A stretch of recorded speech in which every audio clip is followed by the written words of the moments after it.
Spread the fire. Welcome back to SMWX 2020. We're doing it bigger than ever, and we are about to preview President Cyril Ramaphosa's State of the Nation address, which is happening on the 13th of February this year. Now, last year was a special year because the president delivered two State of the Nation addresses, the first one in February to kick off the year, and then after the election he also delivered a second one in June. Now, he made a number of promises in those two speeches, so in the context of the promises that have already been made, we want to ask 5 questions that we have for President Ramaphosa ahead of his State of the Nation address. So let's get into it. Here are the 5 questions ahead of the State of the Nation address for 2020. So, question number 1, what will be happening with the economy? Now, President Ramaphosa made several promises last year on the economy. Firstly, he said we would accelerate inclusive growth, and secondly, he said we would improve the unemployment situation. And unfortunately, over the course of last year, both of those promises failed to see fruition. What we saw, in fact, was a contraction of the economy in the last quarter and tepid economic growth throughout the year. The economy in the last quarter, quarter 3, which we have data for of 2018, contracted by 0.6%. And then in the unemployment situation, in quarter 3 of last year, again, the most recent quarter we have data for, unemployment increased by 0.1%, skyrocketing now to 29.1%. So there's a huge crisis on our hands, and we kind of need to know now from the president what is happening on the economy. New promises are one thing, but I think we also need to know what happened, why did we fail to meet the promises that were made in SONA speech 1 and 2 last year.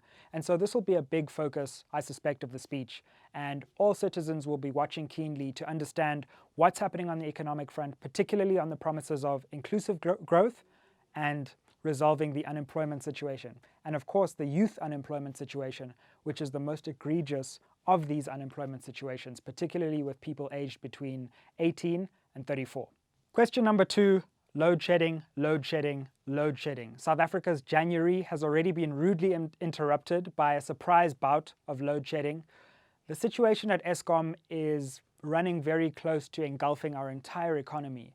And President Ramaphosa has made a number of promises, particularly in his first State of the Nation address in 2018, saying that he would galvanize a new, cleaner governance at Eskom. Now we know that former chair of the board, Jabu Mabuza, has resigned. A new chair, Professor Makgoba, has been instituted. But the situation around Eskom is clearly huge. And another year of prolonged, unexpected bouts of rolling blackouts, I suspect could quite frankly be the kiss of death for any hope of a new era in South Africa. And so citizens are going to be very, very keen to know what's happening with Eskom, not just on the load shedding front, but also in terms of governance. There's a new CEO in place. What will be happening with the potential restructuring of Eskom? Is the government actually going to privatize? Is it not? What's the actual policy there? So that's a huge question that we all need to be keeping our eyes on as we go into SONA 2020. Question number 3, land.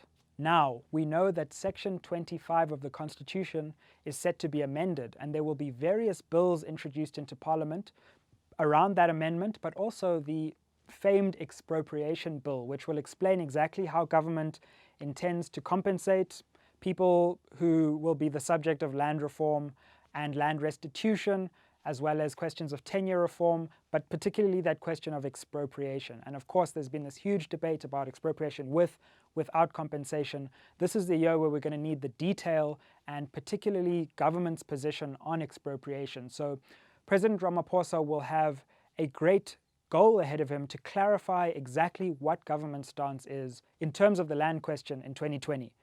That's another question to look forward to ahead of the SONA. Question number 4. President Ramaphosa rose to political power on a promise that institutions would be rebuilt, that the ravages of state capture would be addressed.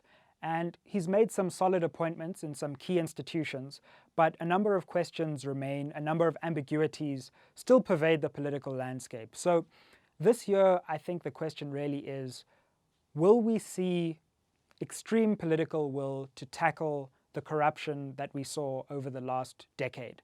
Will President Ramaphosa effectively choose South Africa over the political wrangling within the ANC? We've had commissions, We've had some solid appointments, but we haven't necessarily had consequences for actions. And it'll be interesting to see in 2020 whether Ramaphosa strikes a more aggressive tone in terms of implementing the actions that he has promised in his most recent SONA speeches as well as in 2017. Question number 5, free education. Now, we know that government's free education policy for students meeting a certain income threshold started last year. So last year was the first year when people got free education, essentially, and it was only the first years who were able to get that free education. So it's a phased policy, and now it'll be the second year of that policy. So the people who are first years going into second year and a new cohort of first years will also be eligible for free education. Now, we know with our economy under some stress, there will be increased budgetary pressure because of the expansion of this program. At the same time, this was seen as a major win for many activists, many people who called for free education. So it'll be really interesting to watch as President Ramaphosa gives his State of the Nation while a new generation of first years are coming into the system, whether the policy is beginning to work or whether there are still things that need to be improved with the policy going forward. So a big one to watch again, number 5 of the things to see in SONA 2020.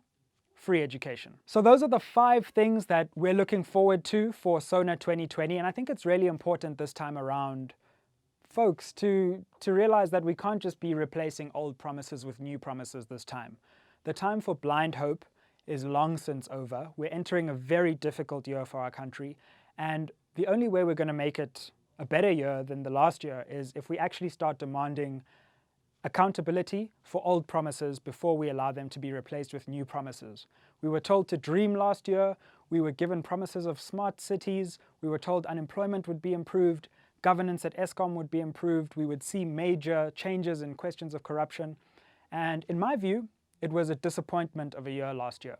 So it's time for us to regain that spirit of accountability, holding power to account, and only then, I suspect, will we see real change. Comment below, let me know what you're looking forward to in the SONA for 2020, and stay tuned to SMWX. Spread the fire to all your friends. Like, share, subscribe. Ayeye.